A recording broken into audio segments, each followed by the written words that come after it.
আসসালামু আলাইকুম দর্শক বন্ধুরা, আশা করি আপনারা অনেক ভালো আছেন এবং সুস্থ আছেন। তো বর্তমানে যে বাংলাদেশে যে সমস্যা চলছে, যে ইন্ডিয়ান ভিসা নিয়ে যে প্রকার সিন্ডিকেট শুরু হয়েছে, সেজন্য সব মানুষই সমস্যার মধ্যে আছে। দেখুন, এখানে হিংসাত্মক ব্যাপার কিছু নেই, কারণ প্রত্যেক দেশ একে অপরের প্রতি পরিপূরক। যেমন নেপাল ইন্ডিয়ার ওপর ডিপেন্ডেন্ট, ইন্ডিয়াও নেপালের ওপর ডিপেন্ডেন্ট। যেমন ইন্ডিয়া বাংলাদেশের একটা সুমধুর সম্পর্ক আছে, সেই সম্পর্ক অবশ্যই রাখতে হবে।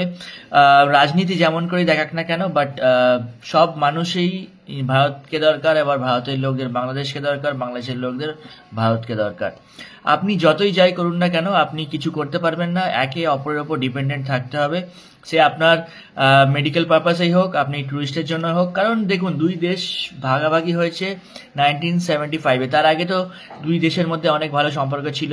এমনও হয়েছে যে দুই দেশের মধ্যে একটা ফ্যামিলির কিছু মানুষ ইন্ডিয়াতে রয়েছে, কিছু মানুষ বাংলাদেশে রয়েছে। এই জন্য যাতায়াত লেগেই থাকবে, এটা করাই দরকার। বাট এখানে রাজনীতি শুরু হয়ে গেছে বলে আজকে আপনাদের ইন্ডিয়ান ভিসা স্লট নিতে হচ্ছে 12,000, 5,000 এরকম রেটে। জানি না দামটা কবে কমবে, বাট আর কন্ট্যাক্টে হচ্ছে, দেখুন, তীর্থ ভিসা হচ্ছে কন্ট্যাক্টে 60,000, মেডিকেল ভিসা কন্ট্যাক্টে হচ্ছে আপনার 30,000, আর ডাবল এন্ট্রি ভিসা হচ্ছে 1,20,000 হচ্ছে আপনার ডাবল এন্ট্রি ভিসা হচ্ছে।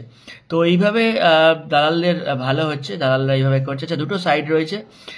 একটা বলে ইন্ডিয়ান গভর্নমেন্ট সাইড হচ্ছে। আজকে আমি ভিডিওটা বানাচ্ছি যে আজকে আমি ভিসা আনতে, মানে আমার পাসপোর্ট আনতে যাচ্ছি। পাসপোর্টে আমার ভিসা হয়ে গেছে, তো মোবাইলে মেসেজও এসে গেছে, সেটা আমি আপনাকে দেখিয়ে দিচ্ছি। স্ক্রিনে আপনারা দেখতে পারবেন। আর দু জায়গা আপনাকে চেক করতে হবে, তাহলে আপনি রিটার্ন আসবেন না। মানে আপনি ওই দিন গেলে আপনি আপনার ভিসা সমেত পাসপোর্ট পেয়ে যাবেন। তো ফার্স্ট আমি যাচ্ছি ইন্ডিয়ান গভর্নমেন্ট সাইটে। সাইটের নাম বলে দিই, দেখুন এখানে দেখা যাচ্ছে indianvisaonline.government.in। এই সাইটটায় আপনারা যাবেন। এই সাইটে গিয়ে আপনাদের ভিসা ইনকোয়ারি সাইট যেটা আছে, এইখানে আপনারা ক্লিক করবেন ভিসা ইনকোয়ারি। ভিসা ইনকোয়ারিতে গিয়ে এখানে ক্লিক করলেন। ক্লিক করার পর আমি এখানে আমার যে ডিটেলস আছে, ডিটেলসগুলো ইনপুট করে দেবো। তো বাফারিং করছে, এটা জাস্ট খুলবে। তো খুলে গেছে। তো অ্যাপ্লিকেশন আইডিটা দেবো। ফার্স্ট হচ্ছে আপনাকে অ্যাপ্লিকেশন আইডিটা দিতে হবে, যেটা আপনার একদম উপরে লেখা থাকে। আমি আমার অ্যাপ্লিকেশন আইডিটা দিচ্ছি, 41B625। এটা হয়ে গেল আমার অ্যাপ্লিকেশন আইডি। এবার পাসপোর্ট নাম্বার দিতে হবে। ইন্ডিয়ান অ্যাম্বাসি সাইটে যখন আপনি চেক করবেন, তখন আপনার পাসপোর্ট নাম্বারটা অবশ্যই দিতে হবে।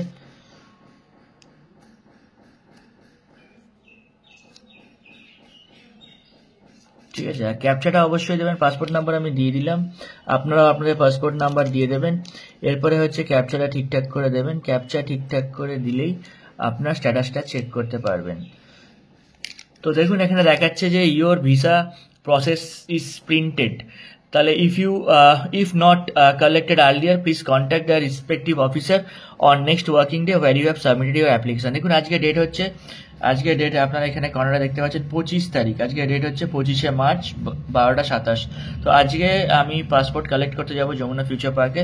তো এটা একটা সাইডে গেল, যেখানে ইন্ডিয়ান অ্যাম্বাসি সাইডে, যেখানে দেখা যাচ্ছে প্রসেস অ্যান্ড প্রিন্টেড। ঠিক আছে, তো আরেকটা সাইডেও দেখতে হবে 3 স্টেপ আমার এখানে ডান হয়েছে নাকি। তো এখানে আমি চলে যাব রেগুলার ভিসা অ্যাপ্লিকেশানে। রেগুলার ভিসা অ্যাপ্লিকেশানে ক্লিক দিলাম। ক্লিক দেওয়ার পর বাফারিং করছে, এখানে আপনারা দেখতে পাচ্ছেন বাফারিং করছে। রেগুলার ভিসা অ্যাপ্লিকেশনে আমি এখানে ক্লিক দিলাম। এই সাইটটা বোধহয় এখন ব্যস্ত রয়েছে। আচ্ছা, তো এবার হচ্ছে, এটা হচ্ছে বাংলাদেশ সাইডে, বাংলাদেশ এম্বাসির সাইডে। তো এইটা হচ্ছে বলে দিই, এটা সাইটটা হচ্ছে passtag.net। passtag.net-এ এখানে আপনারা ঢুকবেন। ঢুকে রেগুলার ভিসা অ্যাপ্লিকেশনে আপনারা ক্লিক দেবেন। এখানে আপনারা চলে এলো, এইভাবে খুলে গেল। এবার ওয়েব ফাইল নাম্বারটা আপনারা এখানে অবশ্যই ইনপুট করবেন। ওয়েব ফাইল নাম্বার যেটা আছে, আমি ওয়েব ফাইল নাম্বারটা ক্যাপস লক অন করে দিয়ে দিচ্ছি। এটা আপনারা মোবাইলেও করতে পারেন, আপনারা কম্পিউটারেও করতে পারেন, আপনাদের সুবিধার জন্য আমি এটা আপনাদের কম্পিউটারে করে দেখাচ্ছি। হয়ে গেল আমার দেওয়া।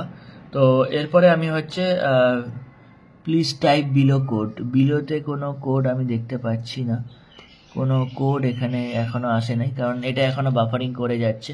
তো কোড এখনো আসছে না। তো আপনারা দেখতে পাচ্ছেন বাফারিং স্টপ হয়ে গেছে এবং কোড এসে গেছে। তো কোড যেমনটি আছে, কোড হচ্ছে স্মলে রয়েছে LECANIL যদি আপনারা বুঝতে না পারেন তাহলে এটা আপনারা রিফ্রেশ দেবেন, তাহলে এটা চেঞ্জ হয়ে যাবে। ঠিক আছে, এখানে সাবমিট দিলাম। সাবমিট দেওয়ার পর আমি চলে গেলাম হচ্ছে নেক্সট পেজে। তো দেখুন এখানে ডিটেলসটা বলে দিচ্ছে। তো ডিটেলসে এখানে নাম দেওয়া রয়েছে। আচ্ছা দেখুন এখানে যে দেওয়া রয়েছে, এখানে দেওয়া রয়েছে হচ্ছে ডান ডান ডান। কি ডান রয়েছে? রিসিভ অ্যাট সেন্টার বলে ডান রয়েছে। যেদিন আপনি জমা দিয়েছেন ওই দিন ডান রয়েছে। Process initiated done, ready for delivery ডান। ঠিক আছে, তাহলে দুটো জায়গাতে আপনাকে ডান দেখাচ্ছে। এটা হচ্ছে একটা জায়গা যেখানে আপনার ডান দেখালো। এই ওয়েবসাইটের নাম হচ্ছে দেখে নিন, এখানে লেখা রয়েছে passtrack.net। এটা এখানে ডান দেখাতে হবে অবশ্যই দর্শক বন্ধুরা, এখানে ডান দেখাতে হবে, নইলে কিন্তু আপনি পাসপোর্ট পাবেন না। এখানে ডান দেখালো। আর এই একটা সাইড হচ্ছে যেখানে আপনাদের দেখাচ্ছে your visa is process and printed. তো এখানেও ডান দেখালো। আর মোবাইলের মেসেজটা অলরেডি আমি আপনাদেরকে দেখিয়ে দিয়েছি দর্শক বন্ধুরা। তো এবার আমি পাসপোর্ট হাতে নিয়ে আপনাদেরকে দেখাচ্ছি। তো কথা মতো আজকে 25 তারিখ, 25শে মার্চ। তো আমি চলে এলাম যমুনা ফিউচার পার্কে। তো আপনারা দেখতে পাচ্ছেন যমুনা ফিউচার পার্কের এন্ট্রেন্সে আমি দাঁড়িয়ে রয়েছি এবং তার সাথে সাথে আমি ঢুকে গেলাম হচ্ছে আমাদের অ্যাম্বাসিতে, ইন্ডিয়ান অ্যাম্বাসির ভেতরে। তো অপেক্ষা করছি যে কখন ভিসাটা হাতে পাবো। তো এই আপনারা দেখতে পাচ্ছেন সিরিয়াল রয়েছে। তো এখন প্রচুর মানুষ ঠকছে। মানুষ 1 লাখ 1.5 লাখ টাকা দিয়েও মানুষ ভিসা পাচ্ছে না, কিছু মানে অসৎ দালালের জন্য। দালালরা টাকা নিচ্ছে প্লাস ঠিকঠাক করে কাজ করছে না। আর এগুলো মানুষের জমানো টাকা, মানুষের জমি বিক্রি করা টাকা, মানুষের খাটনির টাকা। সেই টাকাগুলো আজকে ভিসা বানাতে গিয়ে এরকম অবস্থা হচ্ছে। বর্তমানে ইন্ডিয়ান ভিসার এই অবস্থার জন্য আজকে দেশ দায়ী, দালালরা দায়ী। তো আপনি কাকে দায়ী করবেন সেটি কমেন্টের মাধ্যমে আমাকে জানান।